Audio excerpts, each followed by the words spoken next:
সকালবেলা ঘুম থেকে উঠেই জানালার পর্দা সরিয়ে দেখি একদম মেঘলা একটা দিন। উইকেন্ডে যদি এরকম দিন থাকে তখন মনটাই কেমন দমে যায়। সকালবেলা নাস্তা করতে করতে ভাবছিলাম যে সামনে দীর্ঘ একটা হলিডে, ক্রিসমাস হলিডে, এই সময়টাতে বাচ্চারা বাসায় থাকবে, ওদেরকে কিভাবে সামলাবো, তো ওদেরকে কিভাবে ব্যস্ত রাখবো সেই পরিকল্পনা করতে করতেই ভাবলাম যে আজকে তাহলে ওদের রুমটা গুছাবো। ওদের খেলনার জায়গাটা একটু অর্গানাইজ করে দিলে ওরা মনের আনন্দে এখানে খেলবে। তো যেই কথা সেই কাজ, প্রথমেই ইনায়ার পড়ার টেবিল গুছালাম, তারপর ওদের খেলনাগুলোকে এই শেলফটা তে গুছিয়ে রাখলাম। এই শেলফটা আমাদের আগের বাসা চেঞ্জ করে এখানে এসেছে 1 বছর হয়, তার মধ্যেও এটা ফিট করা হয়নি। আজকে এটা ফিট করে খেলনাগুলি সব গুছালাম।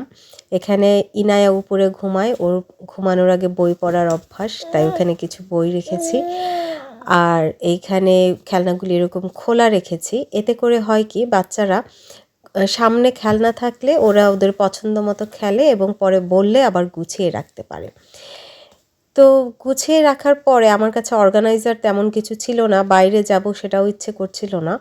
তো এরকম কিছু কার্টুন বক্স ছিল, সেগুলিতে রাখলাম, কিন্তু রাখার পরে মনে হচ্ছিল যে দেখতে বাজে দেখাচ্ছে, এক একটা এক এক রকম। তো এইগুলিকে কি করা যায় সেটাই ভাবছিলাম, যে যেহেতু এখন অর্গানাইজার কিনতে যাওয়ার জন্য বের হব, আলসেমি লাগছিল। তো এই ভাবতে ভাবতে ভাবলাম যে আমার কাছে কিছু র্যাপিং পেপার আছে, এগুলি দিয়ে যদি সবগুলিকে একই র্যাপিং পেপার দিয়ে মুড়িয়ে দিই তাহলে হয়তো দেখতে ভালো লাগবে। তো যেই কথা সেই কাজ, 3 বাচ্চা নিয়ে কাজে নেমে পড়লাম। এই যে এখন কিন্তু দেখতে মোটামুটি ভালো লাগছে। সবগুলি বক্স একই রকম র্যাপিং পেপার দিয়ে আমি মুড়িয়ে দিয়েছি। তো বাচ্চারাও খুশি, আমিও খুশি, এখানে ওরা খেলবে, আমি একটু পাশে শুয়ে রিল্যাক্স করব। তো পরদিন সানডেতে ভাবলাম যে ক্রিসমাসের মার্কেটে যদি না যাই তাহলে তো হয় না, কারণ হচ্ছে এই সময়ে সব কিছু খুব সুন্দর করে সাজায় আর হচ্ছে বিভিন্ন প্রোডাক্টের উপর ডিসকাউন্ট থাকে। তাই ভাবলাম যে যাই, বাচ্চাদের নিয়ে একটু ঘুরে ফিরে দেখে আসি কীরকম করে ক্রিসমাসের ডেকোরেশন হয়েছে, সবাই কি করছে, কিসে ডিসকাউন্ট দিচ্ছে। আমি কিন্তু সবসময় ধান্দাতেই থাকি যে কোথায় কি ডিসকাউন্ট চলছে, আমার খুব ভালো লাগে ডিসকাউন্টে কেনাকাটা করতে। তো এখানে দেখলাম ছোট ছোট কিউট কিছু বক্স, এগুলি আপাতত প্রয়োজন নেই, কিন্তু ইনায় বললো সে নিতে চাই, তাই নিয়ে নিলাম। এই ক্যাস্টারোলাটা আমার খুবই ভালো লেগেছে, কিন্তু অনেক ভারী।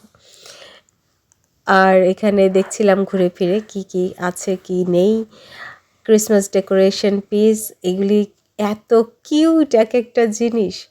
তারপর চলে এসেছে ক্রাফটিংয়ের সেকশানে, ভাবলাম বাচ্চাদের জন্য কিছু ক্রাফটিংয়ের জিনিস নেই, কারণ এই দীর্ঘ হলিডেতে ওদেরকে বাসাতেই থাকতে হবে আর আমাকেও একটু নিজের মাথা ঠান্ডা রাখতে হবে, তো এগুলি নিয়ে ওরা ব্যস্ত থাকবে। তারপর দেখলাম যে নেল পলিশের উপর অনেক ডিসকাউন্ট, নেল পলিশগুলিও খুব সুন্দর, আমি তো লাগাই না, মেয়েরা পছন্দ করে, তাই ওদের জন্য কিছু নেল পলিশ নিলাম। তবে শর্ত আছে যে 2 মাসে একটা নেল পলিশ পাবে, কারণ ওরা সমানে নষ্ট করে। এরপর দেখলাম যে বালিশের কভারে, পিলো কভারেও ডিসকাউন্ট দিচ্ছে, কয়েকটা পিলো কভার আমার পছন্দ হলো, সেগুলিও নিয়ে নিলাম। এখানে হাউসহোল্ড জিনিসপত্র যেখানে সেখানে দেখছিলাম যে কোথায় কি কি আছে, হোম ডেকোরেশনের পিস কি কি আছে, মানে উইন্ডো শপিং আর কি, কিছু পছন্দ হলে কিনবো, না হলে জাস্ট ঘুরে ফিরে দেখবো। উইন্টারে যেহেতু বাইরে ঘোরা যায় না, শপিং মলগুলোই ভরসা। বাইরে বের হয়ে দেখি যে একজন জিঞ্জার কুকিজ আর হচ্ছে গরম গরম অ্যাপেল জুস সার্ভ করছে, তো সেখান থেকে আমরা একটু নিয়ে নিলাম। এরপর বাচ্চাদেরকে খেলতে নিয়ে গেলাম, এটা তো একেবারে ম্যান্ডেটরি, বাইরে গেলে যত যাই করি ওরা যদি না খেলে ওদের মনে হয় যে ওরা সারাদিন কিছুই করেনি, মাথা খারাপ করে ফেলে। তাই এই ঠান্ডার মধ্যে বসে বসে ওদেরকে খেলালাম। এরপর বাসায় এসে এই যে অলরেডি ক্রাফটিং শুরু হয়ে গেছে, শান্তি, অ্যাটলিস্ট স্ক্রিন তো দেখছে না, এর চেয়ে শান্তির আর কিছু হয় না। ওরা ল্যাপটপ দেখলে চুপচাপ থাকে, কিন্তু আমার মাথা গরম হয়ে যায়, আমার মনে হয় যে ওরা আনপ্রোডাক্টিভ টাইম কাটাচ্ছে। যাই হোক, তো এখানে ইনারা ওরা ক্রাফটিংগুলি করছিল আর আমি দেখছিলাম।